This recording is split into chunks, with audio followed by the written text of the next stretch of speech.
New year సందర్భంగా foreign tour కు వెళ్లిన కాంగ్రెస్ ఉపాధ్యక్షుడు రాహుల్ గాంధీ ఈ ఉదయం ఇండియాకు తిరిగొచ్చారు. లండన్ లో దాదాపు 2 వారాలు గడిపిన రాహుల్ గాంధీ ఢిల్లీకి చేరుకున్నారు. వచ్చి రాగానే ఢిల్లీలో కాంగ్రెస్ పార్టీ సీనియర్ నేతలతో ఆయన సమావేశమయ్యారు. కాంగ్రెస్ అధినేత్రి సోనియా గాంధీ కూడా ఈ సమావేశానికి అటెండ్ అయ్యారు.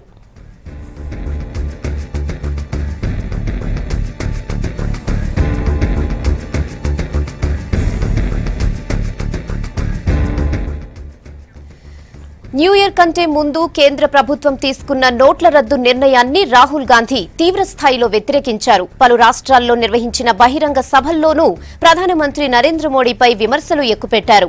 50 రోజుల్లో అవినీతిని బయటకు తీసుకొస్తామంటూ మోడీ తీసుకున్న నిర్ణయం పెద్ద కుంభకోణమని ఆరోపించారు. ఈ నెలాఖరు నుంచి పార్లమెంట్ బడ్జెట్ సమావేశాలకు కేంద్రం సిద్దమవుతోంది.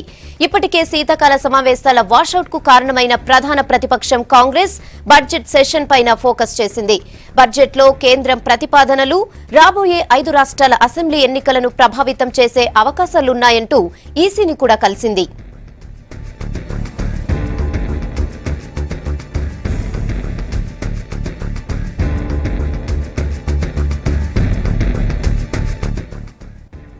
ఇక ఈ మొత్తం పరిణామాలపై కాంగ్రెస్ టాప్ కేడర్ దృష్టి పెట్టింది. చేపట్టాల్సిన కార్యక్రమాలు, వ్యూహాలపై డిస్కస్ చేస్తోంది.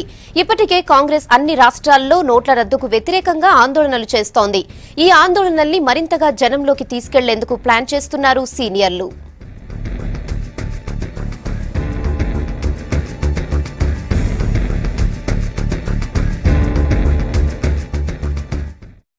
ఇక నోట్ల రద్దుపై టీఎంసీ కూడా తన ఆందోళనలు కంటిన్యూ చేస్తోంది. ఢిల్లీలో పార్టీ ఎంపీలు ఆందోళన చేశారు. నోట్ల రద్దు పెద్ద స్కామ్ అని ఆరోపించారు.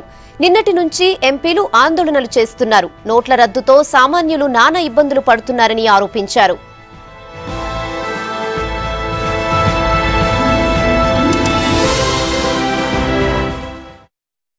Taken by the Modi government in a most whimsical fashion, which has caused immense suffering to the common people, especially to the working people. Our demand is to scrap demonetization altogether.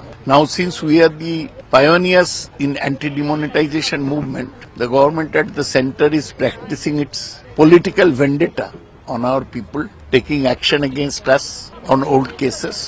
We are also protesting against that. Since yesterday we have started our dharna here against the demonetization effected in the country by the Prime Minister Narendra Modi.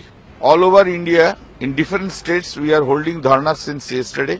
120 persons have been expired because of the decision taken by the Prime Minister Narendra Modi. For that reason, we will begin with silence for 2 minutes. पहली बात यह है, कानूनी तौर पे मैं बोल रहा हूँ कि रिजर्व बैंक एक्ट की धारा 26(2) में प्रावधान है, उसमें बताया गया है कि सेंट्रल बैंक गवर्नमेंट को रिकमेंड करेगा। अब जो तथ्य सामने आया है उसके मुताबिक ये मालूम पड़ रहा है कि सरकार ने रिजर्व बैंक को दबाव डाला कि तुम सिफारिश भेजो, और उसके मुताबिक रिजर्व बैंक ने सिफारिश भेजा और सरकार ने नोटबंदी का ऐलान कर दिया। वो भी चंद घंटों में किया गया। इससे पता चलता है कि सरकार का कोई प्लानिंग नहीं था और इसके कारण देश की करोड़ों आदमी को नुकसान पहुंचा। खास करके जो मजदूर, जो किसान, वो लोग बेरोजगार हो गए, और बहुत सारे अन्य आदमी जो कि छोटे छोटे उद्योग में काम करते रहते थे, वो लोग भी बेरोजगार रहेंगे। इसके जिम्मेवारी सरकार को लेने पड़ेगा और सबको कंपनसेशन देने पड़ेगा।